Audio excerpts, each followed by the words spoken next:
Então, nesse primeiro momento, nós iremos estar fazendo a nossa oração do dia, né? Junte suas mãozinhas, feche seus olhinhos, que nós vamos falar com o Papai do Céu, ok? Senhor Jesus, muito obrigado por mais uma semana na tua santa presença. Senhor, obrigado pela proteção, Deus, pela saúde, o alimento, o ar que respiramos, Senhor. Eu te agradeço mais uma vez pela vida de cada criança, por cada família, meu Deus, pela minha vida, a vida de cada professor.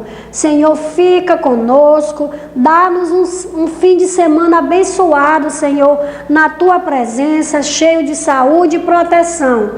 Em nome de Jesus é que te oramos e te agradecemos com perdão dos nossos pecados.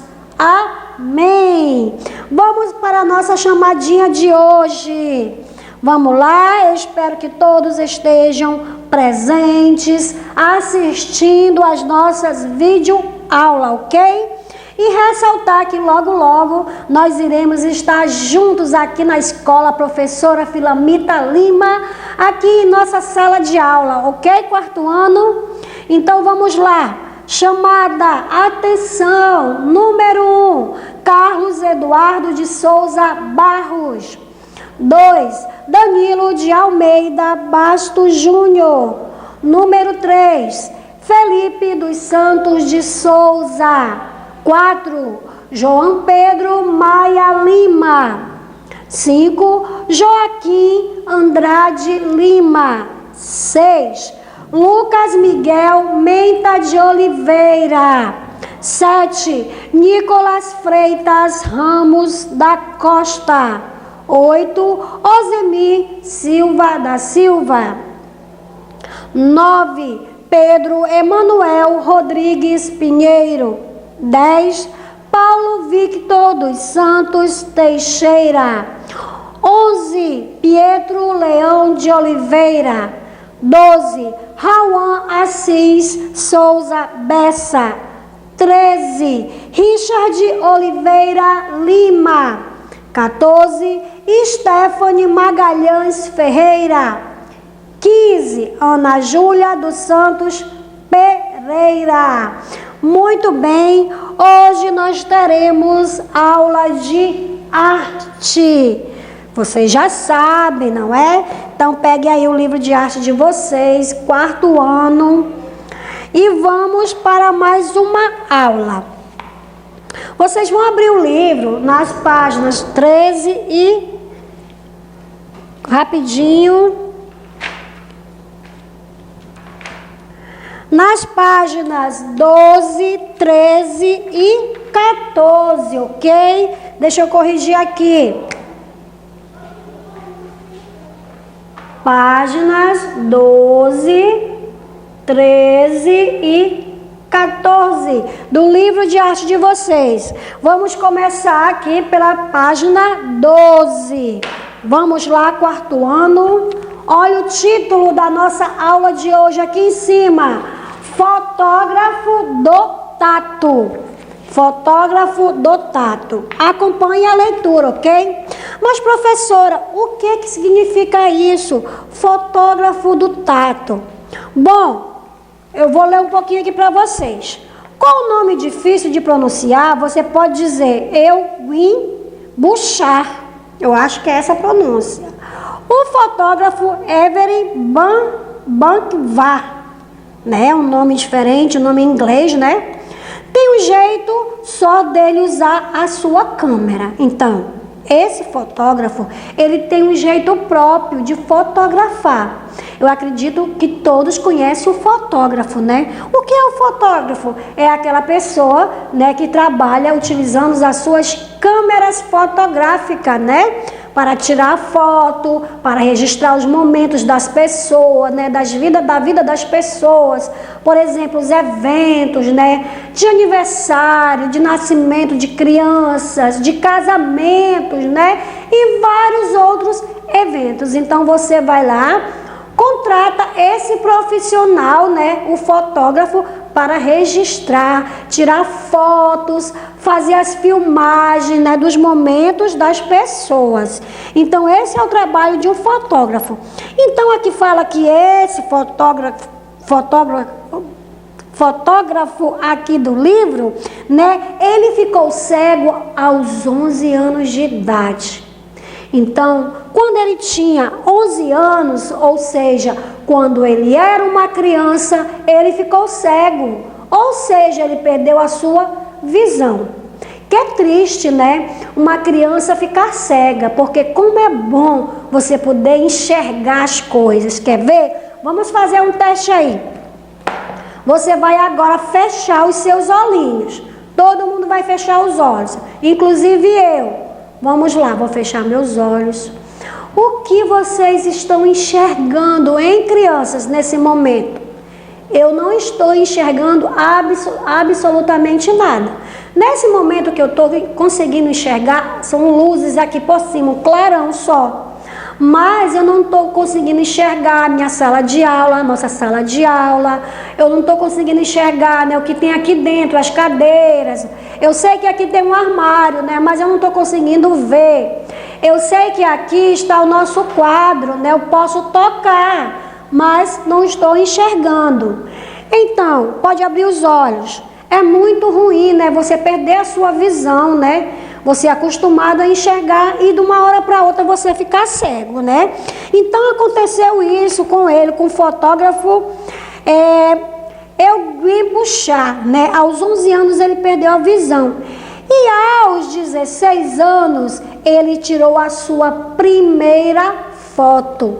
Então, apesar, né, dele ser cego, né? Aos 16 anos, ele começou a exercer a profissão de fotógrafo, mesmo sendo cego. Olha que interessante, 4º ano. Mas, professora Vera, como é que ele fotografava se ele não conseguia enxergar?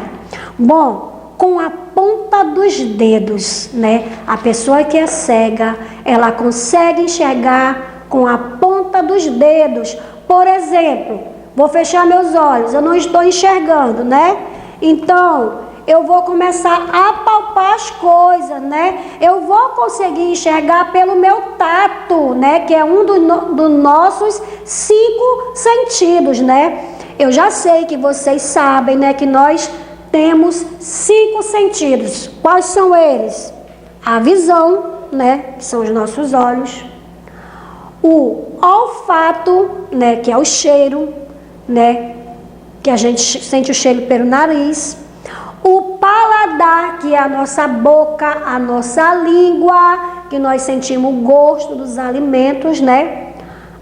O ouvido, né? Ou seja, a audição, que é o sentido de ouvir, que nós conseguimos ouvir os barulhos, as coisas, né? E o tato, que é o nosso 5º sentido, né? Que nós conseguimos sentir as coisas, né? Pelo toque, pelas mãos, pela ponta dos dedos. Se eu fechar os meus olhos, eu tenho um pincel aqui, né? Pincel de escrever no quadro. Se eu fechar os meus olhos, eu não vou conseguir saber que isso aqui é um pincel, porque eu não estou enxergando. Mas como é que eu vou identificar, né? Vou saber que isso aqui é um pincel?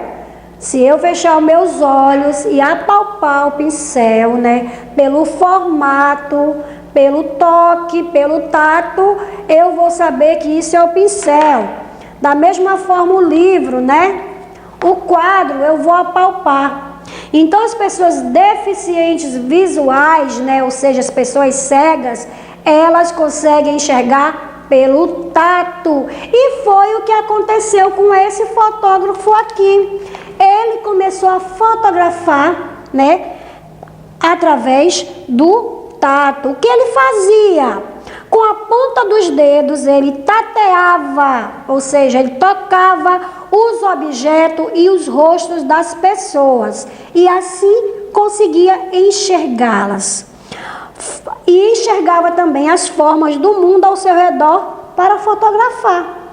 Que interessante, né? Aqui nós temos ele, ó, tá uma pessoa, né, com deficiência visual, né, tateando, tocando o rosto de outra pessoa, de uma mulher, né? Então era isso que ele fazia, né? Ele fotografava as pessoas, né? E ele era cego. Vamos acompanhar aqui na página 13, que nós temos aqui uma atividade bem legal. Aprender é divertido. Você já tentou enxergar com os outros sentidos? Junte-se, olha o que está pedindo aqui, que interessante. Junte-se com um colega. Um de vocês deve escolher um objeto secreto na sala de aula e conduzir ao outro, de olhos vendados. Então, quarto ano, nós sabemos, né, que não é possível realizar essa atividade agora. O que é que vocês vão fazer? Vocês vão fazer essa atividade aí na casa de vocês, com os pais de vocês, né, com a família. E quando nós retornarmos para a nossa sala de aula, nós vamos fazer aqui essa brincadeira assim que possível, né? Porque nós sabemos que nesse momento a gente não pode estar se tocando, se abraçando, né? Tem que usar álcool em gel, máscara. Por que eu estou sem máscara agora? Porque eu estou aqui sozinha na sala, né? Não tem ninguém, por isso, né? E como eu tenho que transmitir os conteúdos, eu tenho que ficar sem máscara, né? Mas nós vamos esperar o momento certo para fazer essa atividade aqui. Então, tenta ir na sua casa com a família. Ó, você vai se juntar com alguém da sua casa, né? Você vai esconder um objeto secreto, uma brincadeira. Você vai lá e esconde, né? E você vai conduzir a outra pessoa de olhos vendados. Então, você vai chamar o seu pai, a sua mãe, você vai pegar uma venda, né? Um paninho aí da mamãe, vai vendar os olhos da pessoa e o que vai acontecer? Quem está de olhos vendados deve tatear o objeto com atenção e tentar imaginar o que é sem abrir os olhos. Depois deve voltar ao seu lugar ainda de olhos fechados. Qual objeto você vai escolher para o seu colega? Então você vai aí na sua casa escolher o objeto da sua preferência, né? E você vai esconder, na verdade você vai colocar o objeto ali do lado, vai vendar o olho da pessoa, né? Os olhos da pessoa com quem você vai brincar e da sua família e vai fazer com que essa pessoa adivinhe qual é o objeto tocando, né? Ela vai tentar adivinhar pelo tato, ok? Quarto ano, depois você vai escrever aqui qual foi o objeto que você escolheu. Aqui embaixo na página 13 nós temos a nossa atividade, né? Caderno do artista. Desenhe e pinte o que você enxergou ao tatear o objeto secreto que você escolheu para o seu colega. Depois de terminar, verifique o seu desenho se ficou parecido com o objeto. Então, qual é o objeto que você vai escolher, né, para a pessoa, né, aí da sua casa tocar, para a pessoa descobrir de olhos vendados, né? Então vai ficar a sua escolha. Aí você vai desenhar o objeto aqui, vai pintar e vai comparar com o objeto que você escolheu para ver se ficou parecido, ok? Quarto ano. Então vamos aqui para a página 14.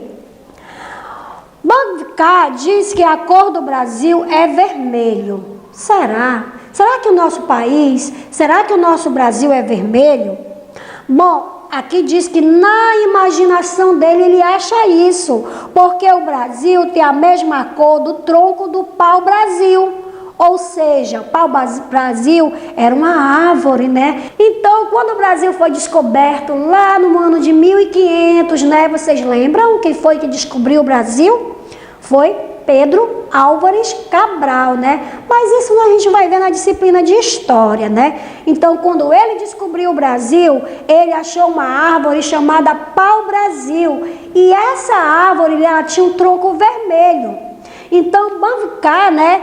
O fotógrafo aqui dessa página, ele imaginava, né, que o Brasil, ele imagina que o Brasil ele é vermelho, por conta do pau-brasil, né? Essa árvore de tronco vermelho, que inspirou os portugueses a dar o nome da nossa terra, né? Que foi o Brasil. Então, como eles descobriram, né, o Brasil? Eles chegaram na nossa terra, né? E encontraram essas árvores de tronco vermelho, né? Então, o que aconteceu? Por as árvores serem vermelhas, né? Elas tinham tronco vermelho, eles colocaram o nome do nosso país de Brasil, porque o nome da árvore era pau-brasil.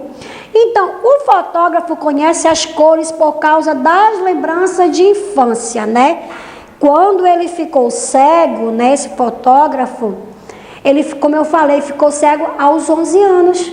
Então, antes dele ficar cego, logicamente ele enxergava, né? Então, ele gravou na sua memória as cores, o azul, vermelho, o amarelo, tudo que ele via, ele conseguiu armazenar na sua memória, né? Antes de ficar cego.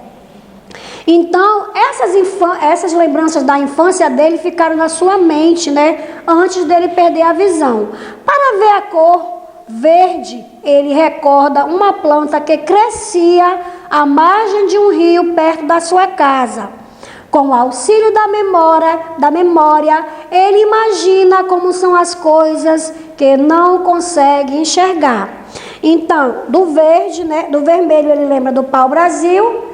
E do verde, ele lembra de uma árvore, né, que tinha perto da sua casa, que as folhas eram verdes, né? Por isso, até hoje ele consegue identificar essas cores, né?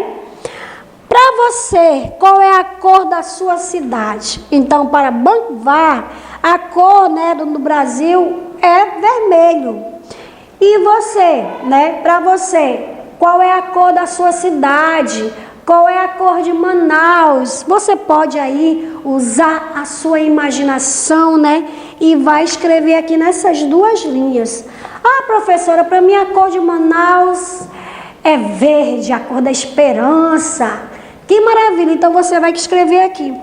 Não, professora, eu acho que a cor de Manaus é amarelo, porque na nossa terra tem muitas riquezas, né?